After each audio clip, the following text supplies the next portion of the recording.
What's really good? What's really good? What's really good? Welcome back to another Wednesday night with the Sanchez Show. As always, I'm your host, Eric Sanchez, aka Legend in Two Games.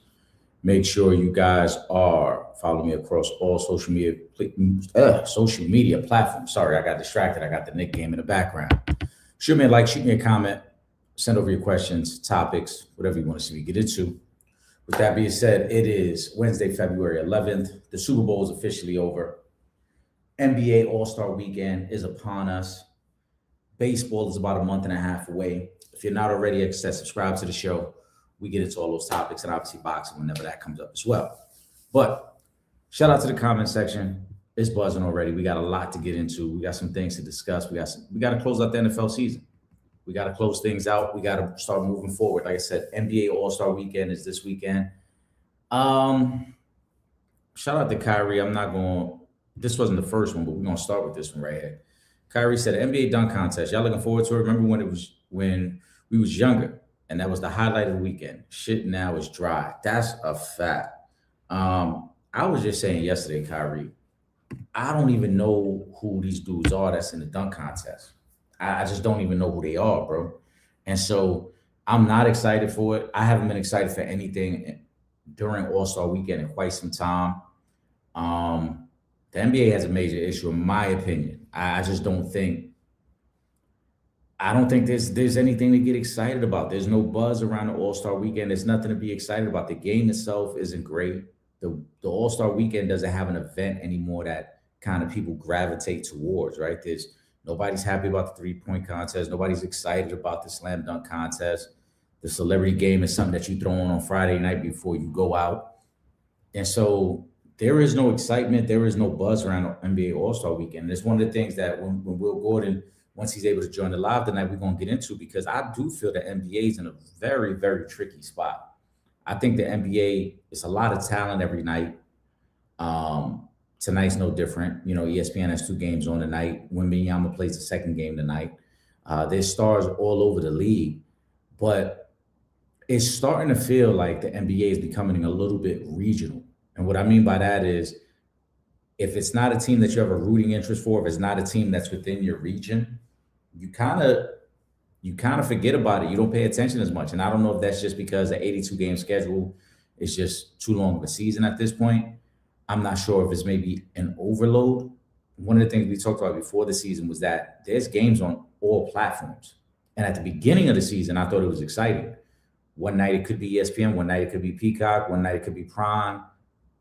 But now it almost seems like, because there's so many games being played every night, it becomes overload. And it's kind of like, all right, I'll catch them the next time they play. All right, I'll catch that player the next time. Or, between load management, between, injuries, whatever you want to call it. I just think that the NBA has a little bit of a problem right now with some overload, and I don't know if there's a solution for it. I don't know if there's one particular thing they can do to kind of reel that back in. So it'll be something to pay attention to. It'll be something that I think could affect the way the second half of the season plays out. Because right now, I just don't think there's any excitement around the games. And that's why All-Star Weekend feels like just blah. Like, all right, I'm really interested to see how many people tune in. I'm really interested to see how many people actually watch. I'm really interested to see how many people actually kind of gravitate towards All-Star Weekend, because I don't think it's going to happen. And I joked about it yesterday saying, it's Valentine's weekend and all that, which will play a part in it, especially Saturday night, which is when the dunk contest and the three-point contest take place. It will be interesting to see how many people are actually watching. Again, there's not much star power around it. There isn't anybody that's must-see TV at this point. And so the combination of Valentine's Day with, a lackluster lineup, people might not even really tune in. You may get some of the diehard NBA people who, just to see if they might get shocked by anything. But I think for the most part, people ain't gonna really tune in. So I agree with you, Kyrie. Kyrie, I can go to this one as well. We talked about this. T.I. has called out 50 Cent for verses. Who got more hits? Is 50 scared to do this with Tip? Pause. Whew. I think 50 has bigger commercial hits.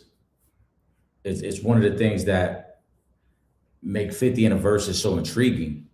You can't deny that that first album, Get Rich or Die Trying, is a classic. Obviously, top to bottom, What Up Gangsta, Many Men, Wanksta, In the Club, PIMP. Um, as you move away from the first album, you still have hits because you still got Candy Shop, you still got the songs he's done with G Unit as a whole. But I think honestly Ti can outperform. And I think Ti has a lot of hits as well. And if Ti starts to play the bangers that he's been featured on in the collaborations, yeah, I think Ti has a legitimate shot. I ain't gonna say 50 scared. 50 is strategic. I think 50 understands that he is not one of the elite hip hop performers. It is what it is.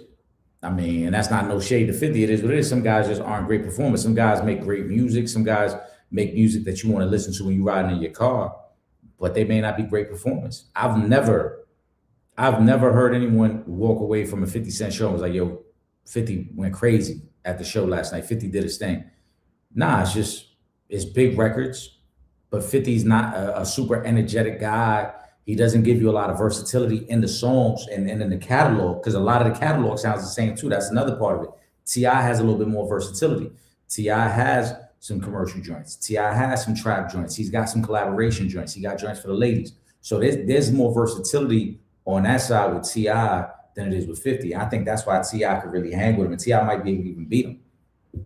So now is 50 waiting for somebody of a larger stature? Maybe 50 want to go to war on a versus stage with somebody like a Kanye or somebody like a Jay, because it'll be a bigger name than T.I. But I don't think he could smoke T.I., and I don't think it's as simple as like, oh, 50 got bigger records and he got the, obviously In the Club is the biggest record either one of those guys has ever put out. But outside of that, T.I. can hang with him. So I think T.I. has every right to be calling him out. And I'm happy that T.I. is doing it. 50, the one thing that's disappointing me about 50 lately is it's a lot of goofy shit. It's a lot of memes, it's a lot of trolling, but it ain't no music. And so all that shit is cool for Instagram for a day or two, but at some point you got to respond with the music. T.I. put out some new music. T.I.'s been calling you out for like 2 years now, 3 years now. You don't want to do it. Fab put out music when 50 was going back and forth with the dudes from Rap About It podcast. Fab and them, they put out the verses. Fab had the ill verse. Fab had people wondering, will 50 respond? He didn't. And to the point where people was even saying maybe he'll just get Banks to do it on his behalf so he wouldn't have to do it. Whatever the case may be, he hasn't done it yet. He hasn't responded with no music. And the trolling's even stopped at this point. So again, I'm not going to say 50 is scared, but it's goofy at this point. If you're not going to respond with some music, if you're not going to try to do something that kind of enhances the culture and makes it exciting and creative and generates energy around what you're doing, I don't want to hear nothing about no memes. I don't want to see no memes. I'm not concerned with what's funny on Instagram. I'm not concerned with what post people are reposting. Like, that shit is whack to me. 50 is too old for that. Either you put out music or you leaving it alone. One or the other. If we ain't talking about music, then there's nothing to talk about. Let's see what else we got. Shout out to everybody. I see people jumping in and out the live on Instagram. Shout out to y'all. I'll get to those questions in a second. Squeeze. We kind of talked about this yesterday, but we're going to bring the question back up. What did y'all think of Ja Rule, Tony Yayo, Uncle Murder's playing drama? First of all, it's corny. And again, I like all parties involved. We've talked about all parties involved. I think Tony Yayo is a character. He's a funny dude, especially on the Vlad interviews. That's one of the reasons I think it's corny, though. I don't know if y'all saw, he did an interview with Vlad today already. I'm assuming it was either yesterday or today, but the footage already dropped, which means you went straight from the incident on the plane, which just started getting posted 2 days ago, to now you sitting down with Vlad to talk about the incident. Like, what are we doing?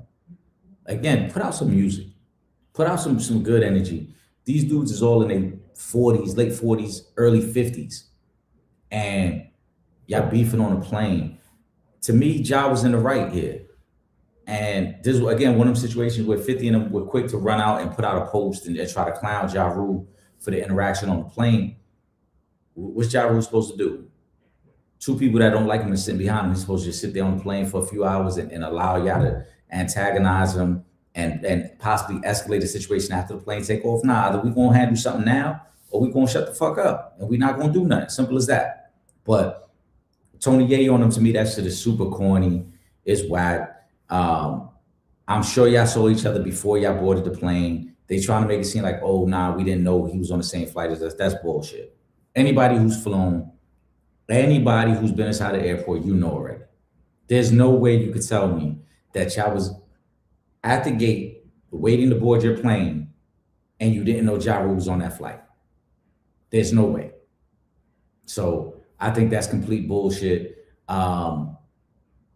Uncle Murder kind of videoing it and then cutting the video short as you see Ja Rule responding to them, kind of let me know everything I need to know as well. I kind of figured they were trying to, clown a situation and create a scenario that wasn't real, that wasn't legitimate, because we never saw the full video from their angle. We only saw it when a fan recorded the rest of it. You see Ja Rule going back and forth with them and invite them to get it going. So that shit was whack to me. Again, if y'all not putting out music, if y'all not trying to do something with some good energy behind it, I don't want to hear it. And as we speak, Squeeze and Kyrie, somebody had just sent me, there's an old video of T.I. and 50 going back and forth. Actually talking about doing the verses. I got to listen to it and check it out. But it's from, they said it's from 2021, when the verses was really, really popping. Let's see. Just a heads up, yeah. I know Trip won't be joining the live tonight. I'm expecting Will to join, but if we get to a certain point and Will hasn't joined, I'll make sure I answer all the questions and move on from it. We'll leave it at that. I know it's a slow news cycle, and as I mentioned, football season done. NBA is kind of in a slow news cycle right now as they prepare for All-Star Weekend. So we're gonna get to the questions and then we go from there. Pooh, shout out to Pooh. Thoughts on Chris Brown saying they need him, talking about to perform at the halftime. First of all, they don't need him. Shout out to Pooh. They don't need Chris Brown. Now, would it be dope for Chris Brown to be there? Absolutely. If Chris Brown were to perform, I think Chris Brown fucked that up. I think he'll go crazy on it. Don't, we're going to call it what it is. Chris Brown is dope. He's an excellent performer. He got bangers. He got hits. I mean, he could go deep into the catalog and play some joints that will get the crowd going. But I did think it was whack of him to tweet that in that moment. One, because you're trying to steal limelight and you're trying to steal the spotlight from the featured artist, which was Bad Bunny. That's first. Secondly, I thought it was whack again because now you're another person who is feeding into this narrative that, oh, we didn't need Bad Bunny for the halftime show, or oh, they should have never selected Bad Bunny. At the end of the day, guys, the halftime show, artists don't get paid for it. What Jay-Z has tried to do over the last few years is really bring forward the top artists of that year, and give them that platform.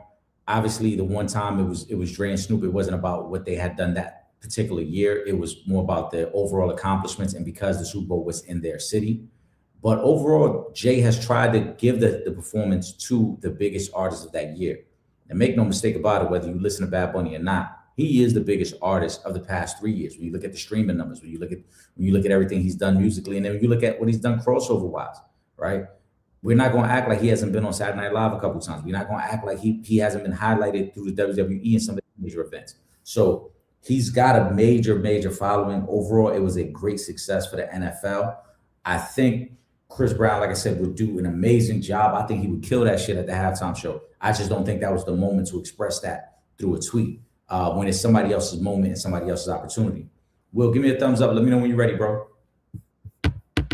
As always, brother Will Gordon in the building. Will, how you doing, bro? What's going on? What they do, baby? How everybody doing this week? Happy Wednesday. Happy Wednesday. Comment section is present. I'm gonna leave this comment up for you from Pooh. She was talking about Chris Brown. Thoughts on Chris Brown saying they need him to perform at the halftime? I think it was more of a competition type thing more than it was. I didn't take it as like a diss to Bad Bunny. I saw it as more like, because everybody, to me, I think Chris Brown put on the best stage show in the industry right now, and his concerts are incredible. So I think with that production that was put on for the halftime show that was excellent. I think it kind of nudged him a little bit, in the spirit of competition, almost to say, okay, anything you can do, I can do better type deal. I ain't taking this no like, no something disrespectful. Mm-hmm. I saw it as a more of a competition type thing. My thing, well, like I said, I don't think he's wrong in feeling that way because I do think if he got the halftime show he'll do a fucking great job. I just felt like in the moment it takes away from Bad Bunny's spotlight and having his moment. You know what I'm saying? If you No, I mean, first you gotta be following him. well, You know what I'm saying? And he was doing the same thing all of us was doing. We was all on our socials commenting on the halftime show. In the moment, so was he. I can't tell him not to put his phone down no, I'm not saying put because his he phone Chris down. Brown. I'm not saying to put his phone down, but I'm saying the timing of it takes away from that person's moment. It's no different than if let's say the finals this year is let's say I'm trying to think of OKC and Boston, right? I'll just use those two teams. And then you get another player who's not in the finals to say, man, I would have won that finals MVP if I was there. It's like, bro, why are you trying to take from somebody else's moment though? But the moment had already it was after the halftime show, right? It was like minutes after. So it's over. The moment's passed. It's the most watched halftime show ever. Didn't have no moments taken from it. It's him on his phone, just like the rest of us was. It's still his moment though, is what I'm saying, bro. You're still commenting on, like I said, during the game. So now it becomes the blogs, the gossipy thing now where everybody's talking about that. Like here we are now, right? If Chris Brown tweets that today, it's a completely different conversation because the Super Bowl's over. It's been done. But to do it the day of, it's a reason why people were talking about it the next day as well. They were talking about Bad Bunny and they were talking about Chris Brown tweeting what he tweeted. I don't know. If he had popped up next to Chris Collinsworth and said, the Super Bowl the halftime show needs me, that's taken from his moment. But a tweet or IG or whatever he put out, I don't really see. I think it's much ado about nothing. I mean, again, I don't think it's a big deal. So I'm not, like I said, I'm not mad that he said it. No, it is what it is. I just think the timing of it was bad. The timing, I feel like it was one of them things where, like, if you say that a couple of days later, no big deal. But to say it in the moment as people are celebrating what this person just did comes across as like you're trying to take that moment. Let's go to the first comment tonight. It was from Kyrie. Fellas, overall, what do y'all think of the Super Bowl? Many people feel it was the worst or one of the worst Super Bowls of all time. Will, go ahead. Man, that game was trash. Trash. I mean, it was so hard to get into it, and then pause, and then the commercials was even trash. Like, remember when that used to be kind of like, people get hung, don't leave the room to watch the commercials. The best commercials was trailers, and that's not, what I'm saying, that really is nothing in the spirit of the Super Bowl. That's trailers are going to be, but the whole game was, I mean, I expected a blowout. I knew it was going to be a double-digit win. I just didn't know it was going to be that boring of a game.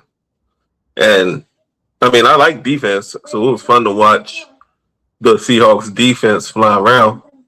But the Patriots, what they showed me was what I thought about them the whole season, the whole playoffs. And I know I don't want it to sound like, I got bitter beer face because they beat the Chargers. But since they beat the Chargers, I watched them very closely, and I was not in the loss. You remember, I wasn't impressed with by them then. Mm-hmm. Drake May, I think, is very overrated. I think he's a regular guy that had a little hot streak, but he's a regular guy at the end of the day. And I think the Patriots I think they showed you that they weren't ready for the big boys when it came down to it, when it came down to their path for the regular season and the way they ended up getting to the Super Bowl. I just don't really feel like they would even test it because of like they never really had to go through anything. When they got hit in the face, they ain't know how to take it. They ain't know how to respond. And Seattle looked like the better team. If they played 10 times, they probably went 9. I think the game as a whole was bad. Obviously, Seahawks made less mistakes, so they come across as the team that was better prepared. But I don't think either team played well. Hey, Princess. Well, hi. Good. I don't think either team played well. And again, we're talking about a game that was 9-0 midway through the third quarter. It was 12-0 going into the fourth quarter. Outside of a couple Kenneth Walker runs, Seattle wasn't doing much offensively either. I think the biggest difference was that Sam Darnold was escaping the pocket and making plays a little bit and extending plays with his legs, because there were several times that Milton Williams and that defensive line got pressure and Sam Darnold was able to escape and extend the play, whereas Drake May wasn't doing that. Drake May was just getting hit, and that was the end of it. 3 and out, 3 and out, 3 and out. So to me, I don't think either team was great. Now, again, Seattle made more plays. We got to give them their credit because they made more plays to win the game. And defensively, they come up with the 2 premier plays of the second half, the fumble and the interception that put the game away. In terms of Drake May, he was bad. He was bad. There's no excusing it. He was bad for most of the playoffs. He had moments here or there, but for the most part, he was bad. My only thing with it, and this is not to excuse him, this is more so like, I guess to me, I feel like I need a little bit more on film to see if this is who Drake May is all the time, or is this just because you went against 4 of the best defenses this year? Because every defense he faced this year was a top 10 defense. So was it he was that bad? Was it just he was a young, inexperienced quarterback going through his first playoff run and didn't live up to the moment? Or was it like, no, this is who he is and this is who he's going to be all the time? And we'll see. Only time will tell on that. But I don't think Sam Darnold was great either. Like I said, the only difference, Sam Darnold just didn't turn the ball over. Sam Darnold threw, I think, for 205 yards in his game. So he didn't do anything spectacular. Kenneth Walker carried the offense and the defense won it. And realistically, unless Sam Darnold has another one of these moments, history, we may remember Sam Darnold as just like a glorified Trent Dilfer. He might have been a guy who just did enough and did his job per se, not in a negative way, but did his job to win a Super Bowl as opposed to actually doing something outside of the ordinary to really elevate his team. But to the root of the question, Kyrie, I'm not sure how old you are. Will and myself, we're both in our 40s, so we've seen a lot of Super Bowls. I remember a time where the Super Bowl was a blowout every year. There was a time where every year the Super Bowl was a blowout. And I think really where that started to change was right around like maybe 99, 2000. Remember when the Rams and Titans played? That was like one of the first Super Bowls that was like really close that went down to like the final possession. But other than that, you look at John Elway's first 3 trips to the Super Bowl, he got blown out every time, the first 3 trips. You look at the Buffalo Bills, they went to 4 straight Super Bowls. 2 of those Super Bowls was complete blowouts. Yeah. Right? So we were used to kind of games being out of hand. And to your point, Will, that was one of the reasons why people started focusing more on the commercials, because the commercials started kind of carrying you through, even though the games might have been bad. You would have these great commercials, and there was a lot of money put into the production of the commercials.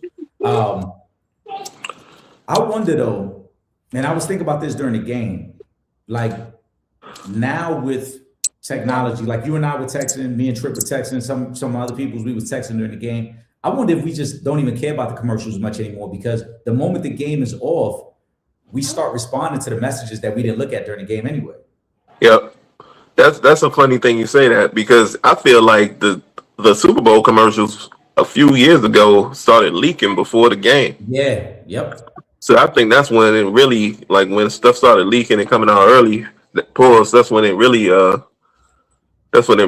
made the change. Yeah, I agree. I think as a whole, and even now, like with rewind capability, right? I'm watching the game on YouTube TV. I can just go back a few seconds and just see a commercial if I missed it. Right. Social media now kind of repost the commercials. So I don't think there's like the energy to wait and see the commercial like it used to be. Like I said, there was a time when if you were going to go to the bathroom, you try to go like during the downtime in the game so you wouldn't miss much of the commercials. Now, you could just rewind the game, the live feed, and get back to it. Yeah. But that's what's crazy though. Now the TV contracts are going up so much more, Yeah. and the ad space is costing so much more, and it's probably less effective because of every reason you just said. Because during games, during if I'm streaming a series on a platform that I don't have the premiums, as soon as the ads pop up for anything, I'm on my phone, I'm texting, I'm looking at reels. Yep. You know what I mean? And until the game starts again, or until the commercials are over.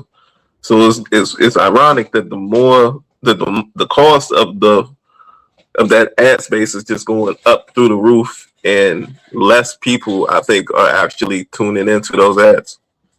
Yeah, I think all sports is going to suffer from that. I know the NFL. There's a rumor already that the NFL is going to expand to that 18th game very soon. I know they have a lot of TV deals. The NBA is in a similar situation. And I was saying that to start the show. I actually think you and I talked about this in the preseason. I remember us having this conversation. Like, are there too many platforms to watch games on? Right? The NBA, for example, tonight they're on ESPN. Tomorrow they might be on Peacock. The day after that they might be on Prime. Right? And now the NFL is over, and then Sundays is going to get back to the ABC game or the NBC game, whatever they want to do. On one hand, it sounds great because it's like, oh, I can watch the game on all these different channels. On another hand, it almost waters down the product because now it's an overload of games. Mm-hmm. Right? We're from an era, I really think, in terms of the production of the NBA and being excited about a game, it was at its best when we only got the TNT and the TBS games on Tuesdays and Thursdays, and then got a Sunday game. Then the Sunday matinees. Right, and the Sunday matinee. I feel like when it was spaced out in that order, it gave us the opportunity to enjoy the games the best, and then you really look forward to matchups. Now, on any given night, I can tune in and watch anybody, but then their star player might not be playing, right? It might be a blowout. We went through a stretch last week where I believe every night of the week had at least 2 games that were 30-point wins. So the production is suffering because there's an overexposure of the product. And I think the NFL could teeter into that range right now as well, because one of the benefits that an NFL has, we're talking about commercials, we're talking about the production and the cost, the TV contracts and the cost they're getting for advertisement. One of the biggest benefits the NFL had was if you didn't catch it on Sunday, you had to catch the game on Monday. Now Thursday is consistent. When we were growing up, Thursday night football was not a consistent night. Mm-hmm. They didn't always have a Thursday game. It was Sunday and Monday games. So now you got Sunday, Monday, you got Thursday. Oh, depending on the time of year, we're going to give you this Friday game. Oh, as we get to close the playoffs, now we got Saturday. So now we're falling in line of the overexposure of the NFL. Now there's just too many games. We had times during this season in December where we had games on a Thursday, on a Friday, on a Saturday, on a Sunday, and on a Monday. It's too much football. But But to your point, they gotta satisfy the obligations. Yeah. The advertisers and these platforms. Like I said, there's too many platforms that are streaming the games. YouTube TV has the NFL contract, right? So it's no longer direct TV. If you want all the games, you got to watch it through YouTube. But they still got to fulfill their ABC and ESPN contracts for Monday Night Football. They still got to fulfill the Prime deal for Thursday nights. ESPN just acquired NFL Network. Right. They still got to get their obligations to NBC for Sunday night. So it's too much. The NFL is going to have to scale it back. If not, they're going to run the risk of watering down the product. And I think that's a problem that the NBA is having. That falls in line with that post that I sent you earlier, that the NBA, I think, is watering down their product because they're forcing us to watch too much basketball. And I don't mean it in a good way. I mean, like I said, on any given night, you could tune in and the team's getting blown about 30 points. How is that good for the NBA if that's a game that you have on ESPN or Prime that night? I need the NBA regular season shorter. I agree with that too. I think we got to get to that point. 82 games it's obvious. 82 games is too many games. Yeah, it's too many. And I don't know exactly what number you bring it down to. Like I'd like 60, but I know that's too low. They probably go like 70 The if only ever would, but I don't see them taking games away though. they don't want to. The owners definitely don't want to take away games because of the salaries players getting. They want to try to Yeah, squeeze as much juice out of it as they can. Pause. So they don't want to go any lower than probably 70 games. But I think 70's got to be the number. I think 70 is the right number. Because even right now, I started the live by saying this tonight. Will, let's keep it a buck. First of all, are you even excited about All-Star Weekend? nope. Is it next weekend? It's this weekend. Oh, this weekend coming up. See, Yeah. oh, Valentine's Day weekend too. Yeah. Nah.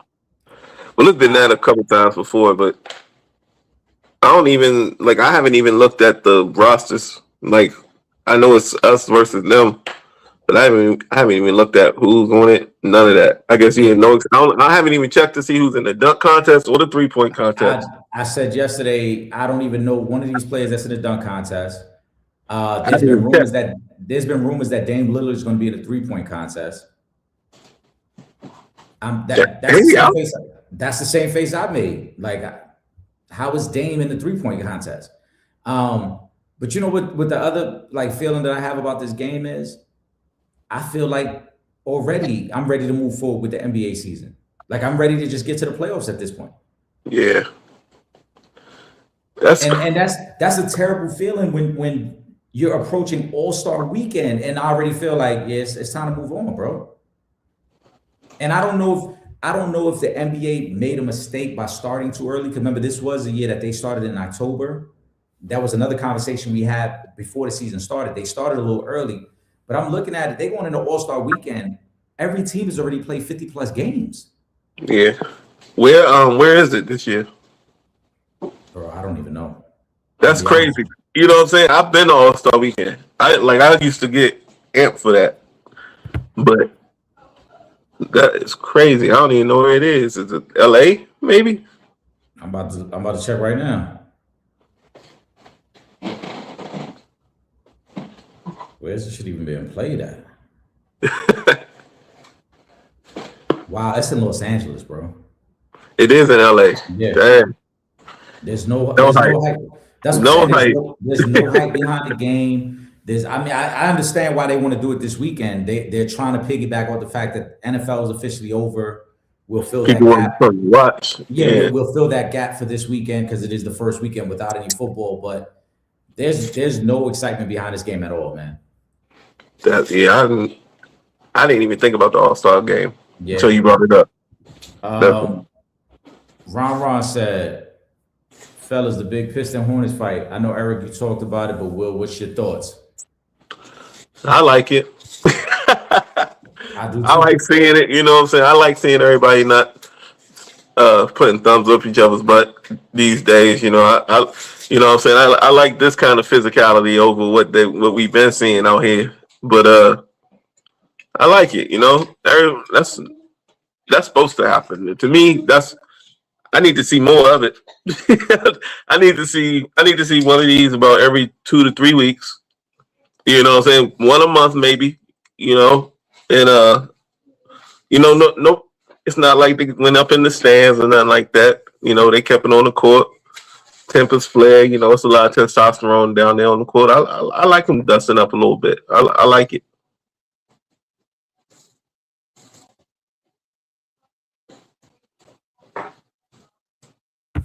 Yeah, I don't mind it.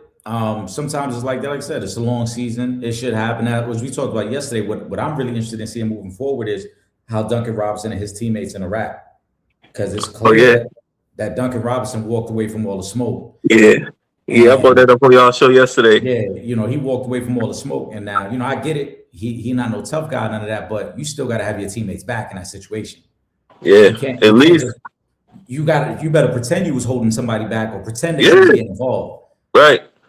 He shook his head and turned he was like, well, no, I tell you, yeah, get a load of these guys. Yeah, these guys. It was out of here. You know, like get a load of these guys and was out of there. What's got these guys so upset? Yeah. Nah, that was shit can't a fly. bit of a kerfuffle. Yeah, that shit can't fly, man. He was out of there. Oh, Ron. I like this question. This kind of falls in line with what we were talking about too with the product of the NBA. Fellas, how can we stop these NBA teams from tanking? It's so corny. With this upcoming draft, if you're in the top 10, you will get an impact player, but they need to do something about tanking. Will, what do you think about the overall product of the NBA and the tanking issue, which is something that's been talked about for quite some time? Is that you're not gonna fix it because in the way you do it, like you thought you was fixing it, doing the evening out the 1, 2, 3, but that don't work anymore because now everybody just wants to be in that top percentage in that top 14%.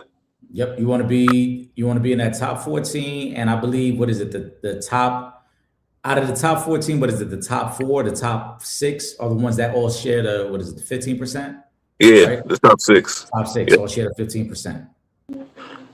And I know that for a fact because we had the best percentage for 1 and ended up with 6 last year as the Wizards.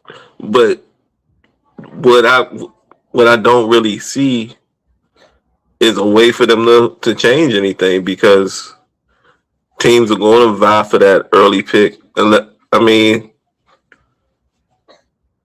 you make it even unless you make it even for every team that didn't make the playoffs, they get one ball in the hopper, pause, like it used to be. You know what I'm saying?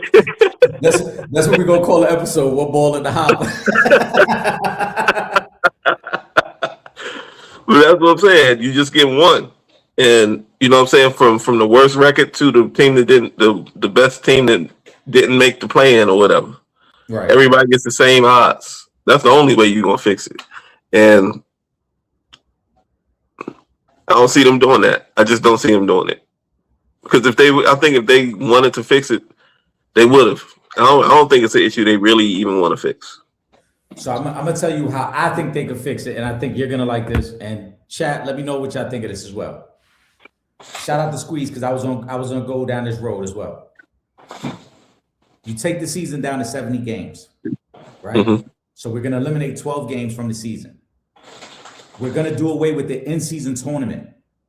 No more in-season tournament. Ooh, I know where you're going now. I know where you're going.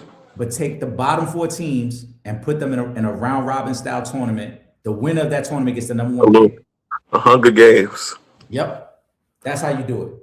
100 games. The reason I say it'll stop. And then people will watch that. Yep. Damn that in-season tournament. Yep, that's what they watch that. That would be a tournament that's worth something.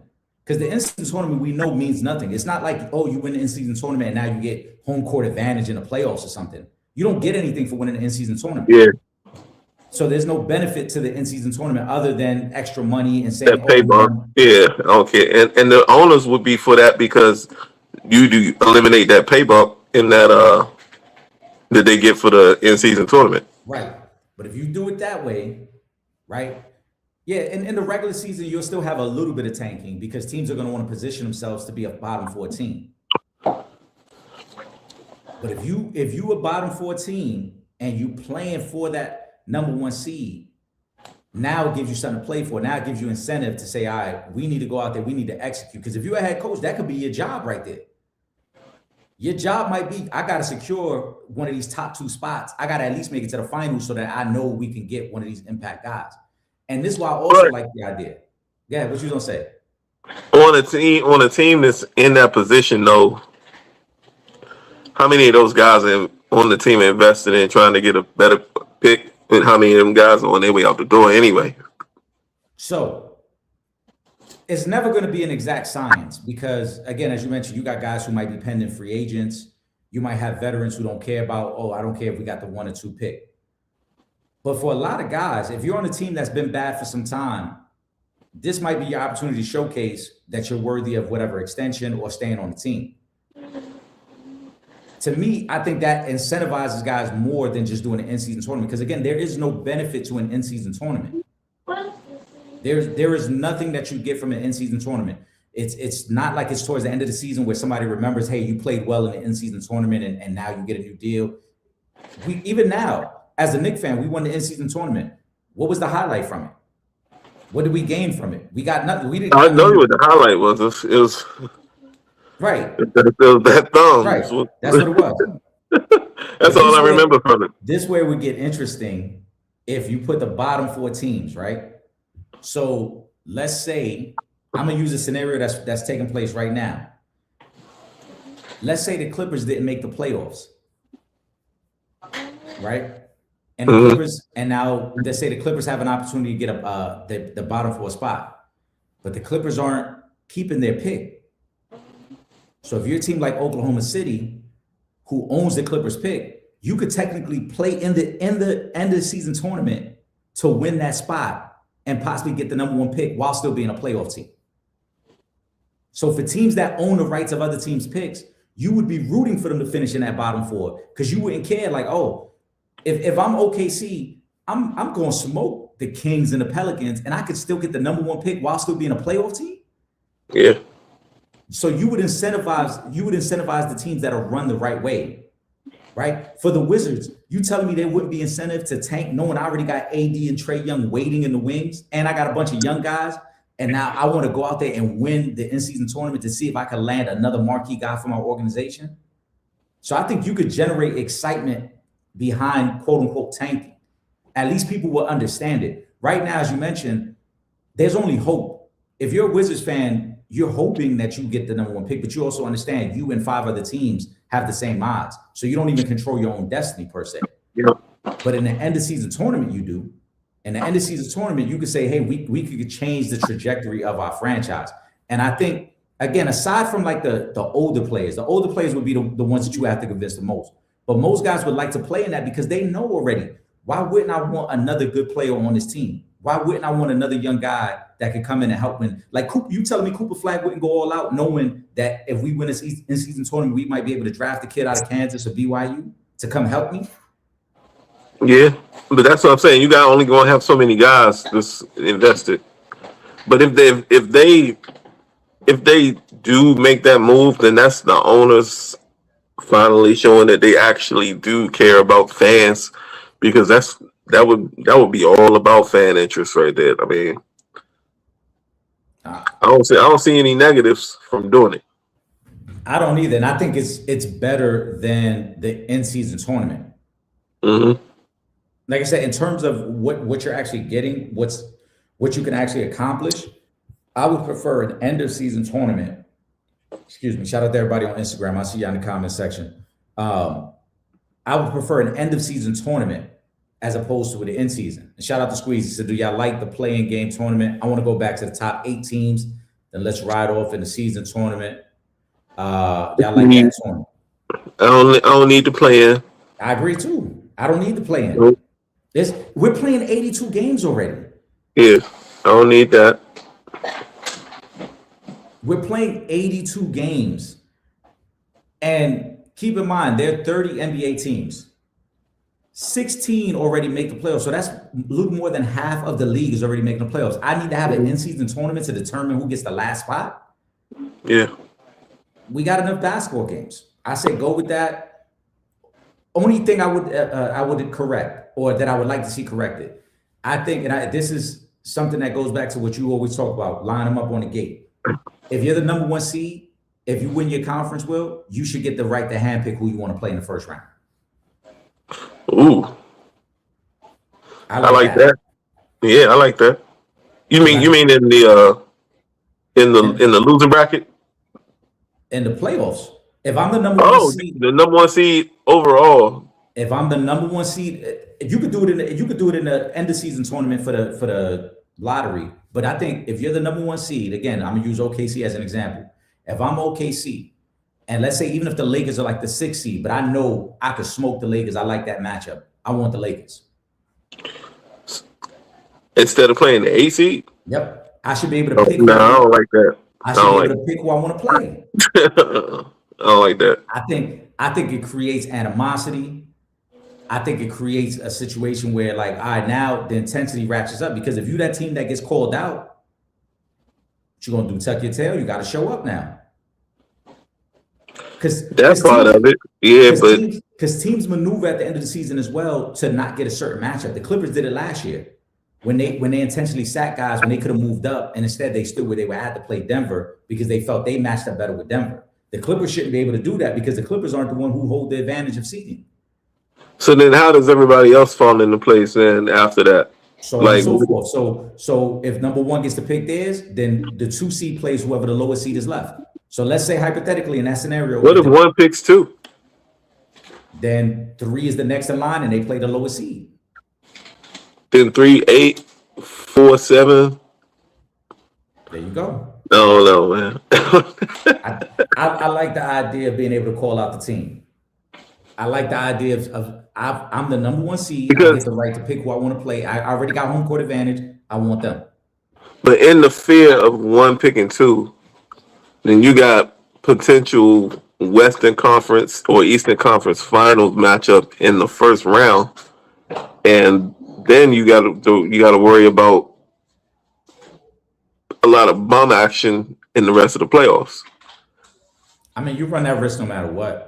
I mean, you do, but it's a definite, like the one of the 2 is out in the first round, and then you left with like the 7 or the 8's going to survive for sure, which is something you don't really want to tune in for. I think in most cases the 1 would still pick the 8 unless it's an 8 that like maybe was hurt all season and now they're healthy and you don't want to face them. But for the most part, like if you look out west, you look at the teams that's battling for that positioning right now. These Phoenix is 7, Golden State is 8, Portland is 9, the Clippers are 10. Right? With the playing scenario, you're looking at one of those being 7, one of those being 8. OKC would choose one of those anyway. OKC probably wouldn't jump the line and be like, oh, give me the Lakers as opposed to playing Phoenix, Golden State, Portland, or the Clippers. Now, if you found yourself in a scenario, let's say where Joker was hurt all year and Denver struggled, and then late in the season, Denver gets in because now Joker's healthy and they're the 8 seed, Oklahoma City don't want to face them in the first round. You would rather avoid them. But that's why I think you should be given the opportunity to pick who you want to play. You're the number 1 seed. You earn the right to pick who you want to play. In most cases, they're going to pick the 7 or the 8 seed. Yeah, I'm with you on the loser bracket playing. I mean the loser bracket draft pick, lottery pick. Season, yeah, the end of that they need to make that happen. But I'm keeping 1 versus 8 and go for playoffs. So. I like I said, I still like the end of season. Ron, you got to clarify. I'm not sure who you're talking about here. You said I see Melissa's big post on IG about Jay. Melissa don't open a can of worms. LOL, just playing. I'm not sure what you're referring to there, Ron. I need a little more clarification on that. Let's see. Oh, there was one here. We got to definitely shout out our man. I know you saw this, Will. When you talking about Melissa Ford and Jay-Z? Like I can't think of no other Melissas and Jay. That's why I said I need clarification. Ron said, can we salute Vern when in that case the young man was not guilty on all counts? Vern was looking casket clean outside the court, wasn't he? LOL. Shout out. Oh yeah, I hit him up too. Shout out to Vernon Brown Lee, great friend of the show, our brother. We joke and call him the counselor, but he does great work, great legal work. There's been conversations that I've had with Vern off air talking about certain cases and things he was working on. So to see that post, I thought was dope, and it was well-deserved recognition for all the work that Vern has been putting in behind the scenes, bro. Yeah, 21 charges and beat them all. Yeah. That's what's up, man. Yeah. And Kyrie says, congrats, Vern, on your victory. Absolutely, man. Well-deserved. Vern, I know you be tuning into the show every now and then. If you're not on the live tonight, I'll definitely let you know that the people wanted to send their love your way and let you know, man. Congratulations. I'm going to circle back to this comment because I want to get your thoughts on it. T.I. has called 50 Cent out for verses. Who got more hits? Is 50 scared to do this with Tip? Pause. Yeah, pause that. Pause that. Yeah. T.I. will smoke 50. Smoke him. Smoke him.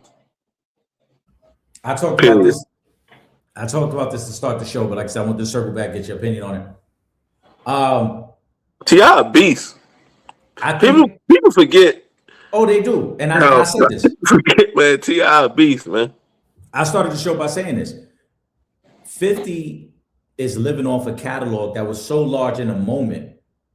But I Mm-hmm. don't think 50 has like the versatility to hang with T.I. in a performance. No. T.I. has a wide range of hits. I think a wider range of catalog. If you throw in, the features, I think he beats 50. I think he's a better performer than And 50. he lyrically is 3 times the He's better than performer yeah, he's better that than 50. 50 He's is. better than Man. 50. I I think remember there was a time, and I remember it like it was yesterday. This is way back. This is when I'm Serious came out. with Beanie Man. Yeah. No, I'm talking about that album. Oh yeah. Yeah. I remember texting my dude in Colorado. And I mean, but I remember then, like everybody started saying it. I'm not saying I was the first to say it, but I hadn't heard enough. But when I'm listening to, I'm like, man, this dude is like a country Jay-Z. Like as far as his like word plans and like had some stuff that was still smooth but rough around the edges. And man, it was like Ti was that dude for a long time. People like you said, we in our 40s, so like a lot of the younger cats don't remember with his, but he back out here on these charts right now with that new Joan Pharrell produced for him.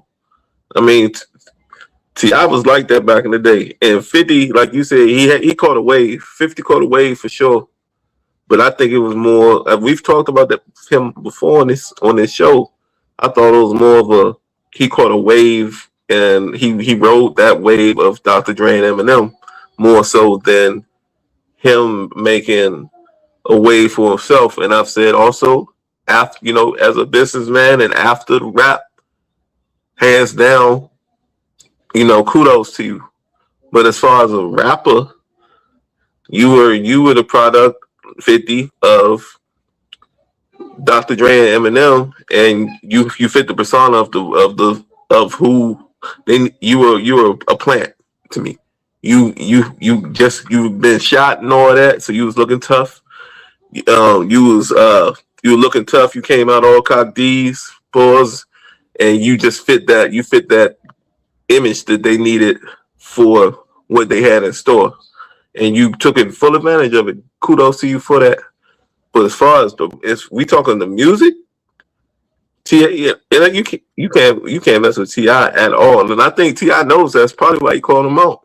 Well, I think T.I. recognizes again. I think he's a better performer. He's better lyrically. I think his catalog is stronger. I won't say 50 just caught a wave because 50 put in a lot of work behind the scenes, and 50 doesn't get enough credit for some of the songs he wrote. That was another reason that Dr. Dre and them signed him because 50 pretty much wrote a lot of the Game's first album. 50 was writing for Puff at the time, so 50 was writing for cats behind the scenes, and that went into everything else with 50 at that time, with his own music he was putting out. Timing is everything, though. 50 came out at a time when the rap game got super, like, pretty boyish, right? It was Puff. It was Ja Rule doing a lot of songs for the ladies. It was Nelly. And 50 was the complete opposite of that. And so because he had the backstory of him getting shot, because he had the recognition of being a real street dude in New York at the time, he wrote all that, like you said, it was a wave, but it was also his real personality at a time when nobody else was like that. Nobody else was giving off that type of image. So it was the perfect timing. But in terms of an artist, he's not a better artist than T.I. Like I said, the range of T.I.'s catalog is far greater. And 50's first album, in my opinion, is a classic. Outside of that album, his catalog starts to fall off. So we're talking, yeah, he'll do In the Club, which is the biggest song either one of them got. T.I. doesn't have a record bigger than In the Club. He'll do What Up Gangsta. He'll do PIMP. He'll do Many Men. He'll do 21 Questions. But these are all first album stuff. After that, what song is he going to do? Candy Shop? Yeah. He'll do a couple G Unit records. He don't, like I said, T.I., the ability to kind of transition and know, like, I can just keep hitting you with new stuff. And features that I did, I don't think he on some pop anthems. He on some anthems. Yeah, I don't think he can. I don't think 50, and I don't think 50 can outperform him either. No, he won't outperform him. So I hope they do it though. I hope they do it. They're not going to do it. They're not going to do it. 50. I will watch that one. Listen, 50 will troll to death when he don't want to do something. When he don't want to do something, all he gonna do is troll. So him posting up the old videos of T.I. during the court case when his mans got killed, all that type of stuff. That's 50's way of basically saying, I'm gonna try to troll you and make fun of you, but I really don't want to go down that route with you. Simple as that. And I'm gonna take it a step further. And I of the music, I'm a fan of 50. The other goofy shit, we talked about it too, like the things he said about Mondami when Mondami won the election in New York. All that other goofy shit, I don't support of 50. 50 would get smoked in a verses by Ja Rule. Yeah. He would. And that's why he knows he would never do it. He knows if they shared that stage, Ja Rule would smoke him. So he would never do it. 50 would only do the verses. He knows it would be a loss, but 50 would do the verses if it was like a Kanye or a Jay-Z because the name would be big enough. Not that he can hang, but just because the name is big enough, I'll do it with one of them. I don't mind losing to one of them. I'm not going to lose to somebody who I perceive to be better than, even though he's not. I think 50 would get smoked by Rick Ross in a verses. I was trying to think who wouldn't smoke 50 in a verses that's of note. You know what I mean? Not like Soulja Boy or something like, but somebody of note. Who would 50 beat? I mean, 50 would beat Nelly because Nelly don't have enough hits. Mm-hmm. Nelly don't have enough hits. Nelly come with that Country Grammar album and no, Nelly got some songs. That might be all he need. That number one. Because the one advantage 50 would have over Nelly is 50 actually got G-Unit songs too that are pretty good. He could go to the Roots record where Nelly don't have that. Everything Nelly got is individual stuff.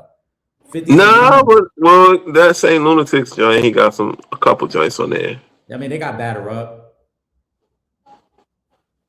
Yeah. There's not many people that's on that. But Nelly probably, Nelly got some features though. I don't think Nelly could beat him in the verses, but I to your point, that'd be close. It'd be close. To your point, and I agree with you though. I don't think 50 could beat a lot of the cats that he think he could beat in a verses. A lot of cats he think he could beat. Nah.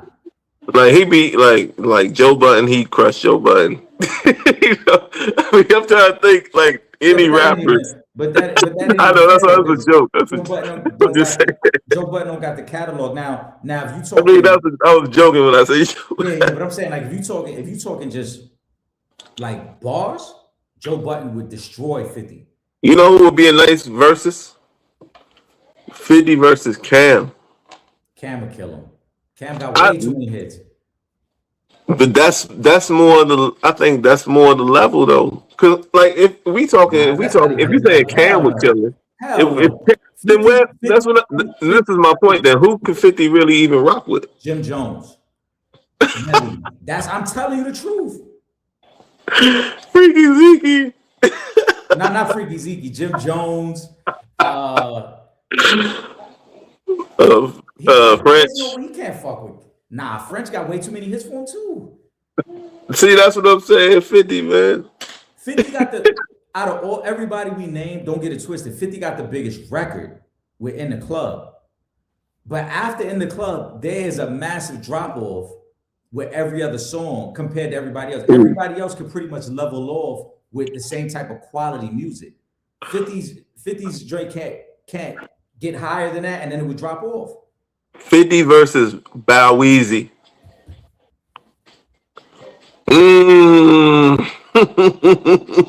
Bro. The fact that you gotta ponder it so hard. I was gonna say something, but then when I thought about it, I'm like, the problem is Bow Wow's music is too childish to go up in that arena against 50. Because my question was gonna be this: who's the crowd? It's gonna be a bunch of men our age. Bow Wow's doing them songs that he did as a kid. Yeah, Bow Wow ain't that much younger than us though. That's what I'm saying. You're gonna be performing to people that's our age, and you're gonna be doing songs about when you was a kid. Bow Wow had a couple hits, man. But that's my point. I bring up people like him to stress that 50 ain't is one of these things, and not like the others or whatever they used to say back when The Sesame Street or problem whatever. is, yeah, He nah, but ain't like I like said, that. the problem is, it's not 50 don't have a good catalog. Like I said, it's just that when you comparing them to other guys who have made quality music for the amount of time we talking like T.I., right? T.I. has 20 years of quality music. 50 really has he has one great album. He's got a second album that was okay. After that, it falls off. Hmm. So it's not enough. It's not enough material to be like, all right, he can hang with Ti. Because like I said, once he gets past those first 3 or 4 songs, 50, yeah. 50 don't want to see Luda. yeah, I don't think he could beat Luda either. He don't want to see Luda. That's what I'm saying, bro. I'm talking about who from when he was popular that he beat. I told you, it's Nelly, it's Jim Jones. Jim Jonesy. I'm dead serious because they both. I think in terms of catalog, it's the same thing. They both got 2 big records. Jim Jones has Ballin', 50 has In the Club. They have some quality songs after that, but then the quality of the overall production and the overall body of work starts to fall off. They got individually, they got 2 of the biggest records ever. Ballin' and In the Club are 2 of the biggest hip hop records ever. But then after that, what's your next song? Yeah, That's why I say, Jim, it makes the most sense. that's a good one. Yeah, 50 would beat Jim. You're right. 50 would beat him. But I don't put Jim Jones in like that echelon of artists Nah, that hell was no. really popping. But like everybody that was like out here, like the other ones we named, he can't mess with none of them. Like Nah, none. he would have a tough time with anybody else. And like I said, he's not outperforming them too. That's the thing. He not out. It's not like he's gonna get up there and it's gonna be like super energetic, and he's gonna have to really rely on the G Unit joints because I'm thinking people features, before him too. even features, 50 don't have a lot of features. So it's not like he could say, "Oh, I could go and bring out this song that I did a feature on." He don't have a lot of those. It's a lot of 50 Cent, and that's it. 50 could beat Memphis Bleak. See, that's the level we started That's getting not even to. the same. No way. That's what I'm saying. You can't even put them. You can't even put them in the same conversation because Memphis don't even have nothing close to that. That's what I'm saying. I know But you still, at the end of the day, you still got to recognize for what it is. 50 first album is still a classic hip hop album. So if you put anybody in that arena, they got to be able to hang like those first couple rounds where 50 is dropping big songs. Because PIMP is still a big song. 21 Questions a big song. Many Men is a big song. In the Club is a big song. 50 got like 5 or 6 big songs, but after that, it's a major drop off. Mm-hmm. So you can't put, like I said, it got to be somebody like Nelly who got a couple big songs that can hang with him. It got to be somebody like Jim Jones who has like a Ballin' and some other stuff. Outside of that, though, it's over. Mace. He'll beat Mace. He be Mace. Yeah, Mace ain't got the body of work. So what I'm saying, Mace got a couple songs that are really, really good, but he don't have the overall Harlem body. World. I posted this on Facebook a few years ago. Harlem World. If you go back and listen, like it was people was deeming that album corny in real time because all the puff backing in the shiny suits and all that. If you go back and listen to Harlem World right now, that joint gold. That album, I'm telling you, man, Harlem World better than a lot of stuff that's come out right now. But that's also because we, like I said, we was in an era where we were starting to get tired of everything that Puff was putting out. The shiny shoes, because remember the Locks was going at him about that. Wu-Tang was going at him, so there was starting to already be a growing frustration with Puff and what he was representing in hip hop. That album go hard though. I'm thinking the hits that was on that album. See, I think in the dog days of summer, we might need to go Get Rich or Die Trying versus that was 50's first album, right? Yeah. Versus Harlem World, track for track. There's no stop. That's the verses right there. There's not debut album verses. Now you dragging it. There's no way. There's no way. Nothing. There's nothing. And I like Mace. Mace ain't got nothing that can hang with 50's first album.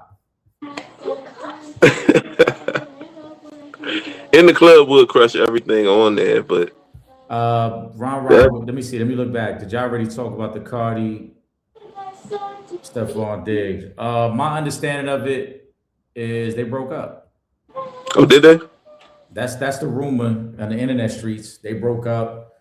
I don't know I'm waiting for everything my shocked behind face it. to load. Say that again. So I'm waiting for my shocked face to load. Yeah, I don't. I mean, it is what it is. But we should have known it wasn't going to last long. I mean, I Stephon heard he had had the. I heard what he he had the had. little youngin at the game. His little side John was at the game. I heard. Nah, so I heard it wasn't his side joint. I heard that was like one of his son's mothers. Let me see. Oh, okay. Who I'm looking.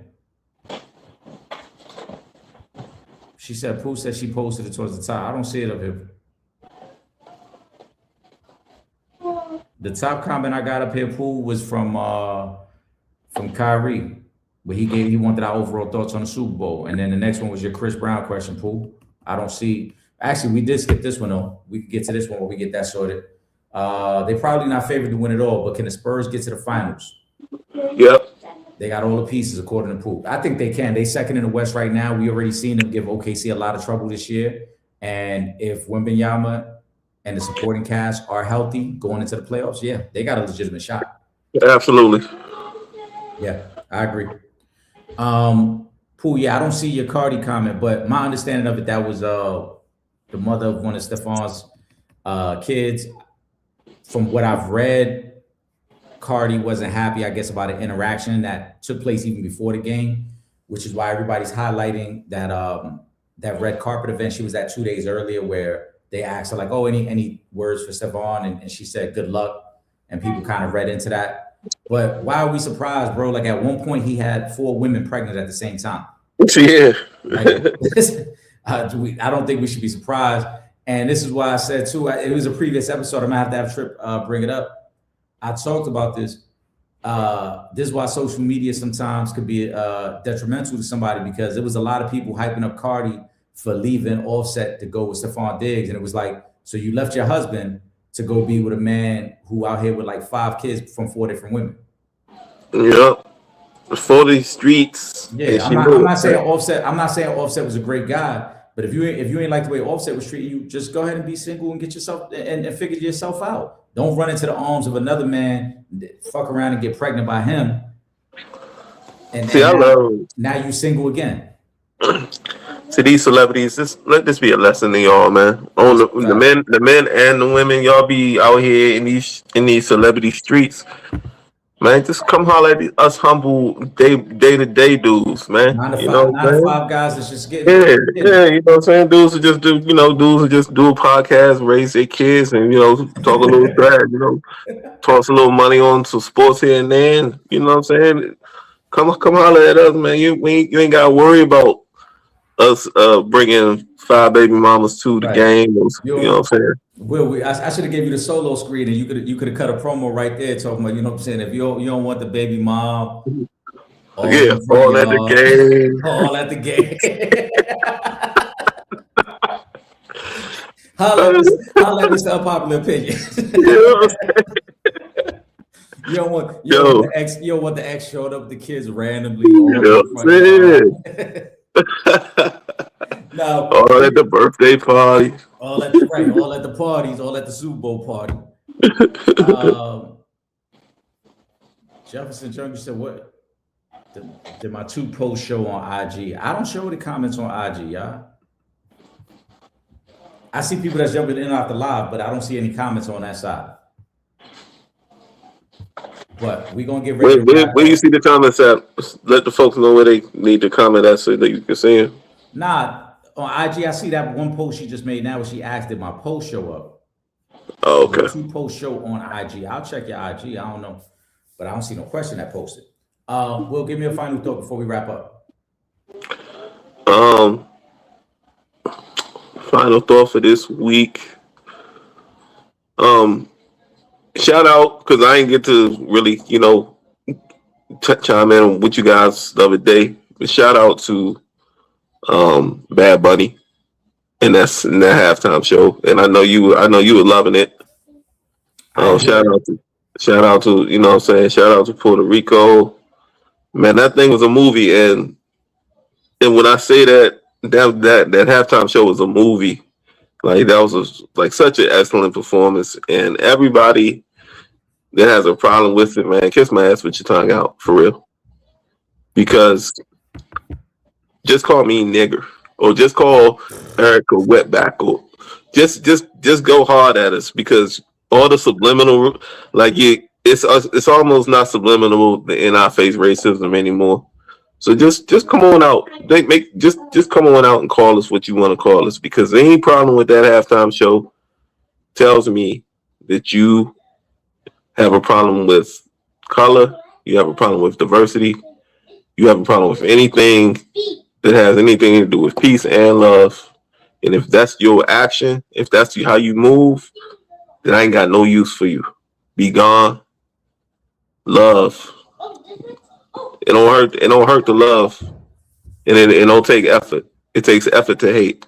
All right, so I see. Yeah, my fault. I see what you do. I see what you talking about Jay-Z. Yeah, Melissa, I didn't see the post that you have put up about Jay-Z, but I'm gonna go check it out now and see what we talking about. And if anything, I guess we'll get to it next time. But Will, I agree with you. As I highlighted yesterday, I'm not a Bad Bunny fan, so I'm not going to try to make it seem like, oh, I listened to his music, or I was familiar, or I was excited about him doing a halftime show. At no point did y'all hear me talk about the halftime show prior to it or be excited for the performance, none of those things. Because yes, I know who he is. I'm familiar with some of his music, but I don't listen to him personally. Me either. Right. But I love what he did for Latinos. I think I love what he did in that moment for the Caribbean. We know, again, as you mentioned, Will, you might as well, no need for people to pretend or be passive aggressive with their racism. We know what y'all meant and why y'all felt the way y'all felt. And he still did his thing. And I look forward to whoever Jay decides to bring on the stage next year. I think Jay-Z has done a great job with the halftime show for the past 5 years. I don't think Jay gets enough credit for that because we live in a society where no matter what you do, people are going to criticize, people are going to be upset. There was a lot of y'all that was mad last year when he didn't pick Lil Wayne instead of Kendrick Lamar. Ironically, though, the same people that were mad about that, I didn't hear any of y'all be mad when Lil Wayne didn't show up to the Versus battle. You're right. Lil Wayne completely left Cash Money hanging at the Versus, and nobody complained then. But because Jay didn't pick him, it was the worst thing ever.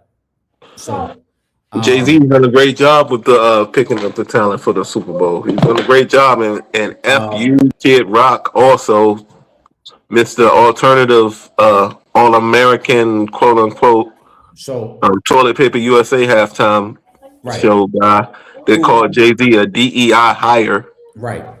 Now hold on. Like, dude, you was a DEI, like you got into the music industry as a DEI hire when you came out as a rapper wearing Adidas sweatsuits and gold chain. Trying to create the Run DMC look. Yeah, you was a DEI hire in the industry, so let's recognize that first. This is what they were talking about. Melissa's comment. I think overall she's saying none of the negative stuff on Jay-Z isn't true. Then she said something about DMX said it, and I guess she's saying, why do y'all talk like Jay is this angel the last two shows? Nobody's ever said Jay's an angel. About what? What's I don't even know what we talking in reference to. Here's the thing. Yeah. I guess I'm trying to see what post Melissa put up. They're talking about, she said something about Jay-Z that I guess because we defended him in the past, whatever. And I'll continue to defend him until y'all show me something that says I shouldn't defend him. Like at the end of the day, it's people that want to slander Jay-Z's name with no proof behind it other than just social media gossip. And I don't even know what the allegation is. That's what I'm saying. I don't know what the allegation is because this whole if we're talking about the report about his name on the FBI hotline list, because let's call it what it is, he did not come up in the Epstein files. So we got to stop making it seem like that's what it was. He was not in the Epstein files. It was an anonymous call to an FBI hotline. Ironically, that same hotline also mentioned that Pusha T was there when it happened. Like, Jay-Z back in 1996 was not hanging around Harvey Weinstein. Like, let's use the appropriate timelines on these things. But it's not about talking about Jay-Z as he's an angel. It's just that a lot of people, because they don't like Jay-Z, because they don't like the position he holds, because they don't like the success he has, they throw rumors against the wall. They throw shit against the wall. And when none of it sticks, nobody ever takes accountability for it not sticking. Pause. They just move on to the next rumor. So like I said, until somebody shows me some legitimate proof or some legitimate claims, why should I slander the man? There's no legitimate claims on anything about Jay-Z. Why are y'all so quick to talk about rumors about Jay-Z, but y'all never talk about the facts? Y'all completely ignore all the artists that talk about how Jay-Z has helped them. Y'all completely ignore all the work that Jay-Z has done time and time again and using his platform for reform justice. Y'all never talk about that. Y'all only talk about the gossip. Wow. Yeah, I don't even know if was so. Yeah. I mean, I've heard stuff, but nothing. Yeah. I ain't gonna defend nothing I don't know about. You know what I'm saying? Like that's why I don't know. That's what I'm saying. Like at the end of the day, it becomes a lot of gossipy stuff. Like people want you to respond to the gossip. Oh, okay. Pooh said, "What's the beef with DMX and Drake?" Well, I mean, obviously there is no beef because DMX been dead for a few years. But DMX just said he don't like him. He wasn't a fan of Drake. He said he didn't like him, and that wasn't his his type of music. But one of my favorite cuts of all time. Right? Yeah. I don't consider it a beef because it was not legitimate. I don't think they ever even met each other. It was just DMX speaking on his preference, his opinion. Yeah, his opinion. But I don't think it's a beef, and obviously now it's definitely not no beef. DMX been passed away for a few years. And I shared his sentiment. You said Jay beef with DMX. I don't know about no Jay beef with DMX and Drake. Jay-Z and DMX was cool. They went on tour together. Mm-hmm.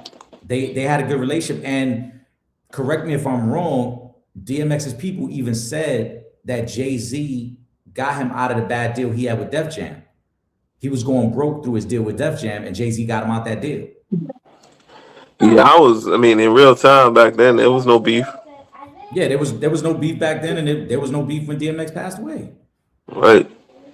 Some of this is internet nonsense, and people create scenarios that aren't totally true, or they take something out of context. Now Jay-Z and Drake, I don't think they have a real beef. I think that's just more hip hop. And yeah, but Pooh, what you talking about? In real time, there was no beef. I was at the Hard Knock Life tour. Right. I was at like. Pooh, what you talking about right there? That DMX on the Breakfast Club. That's a clip from like 10 years ago. Yeah, that's old. And he's talking about Drake, about like not liking Drake. That's all it is. Like I said, that's some of the internet stuff. But I love that clip.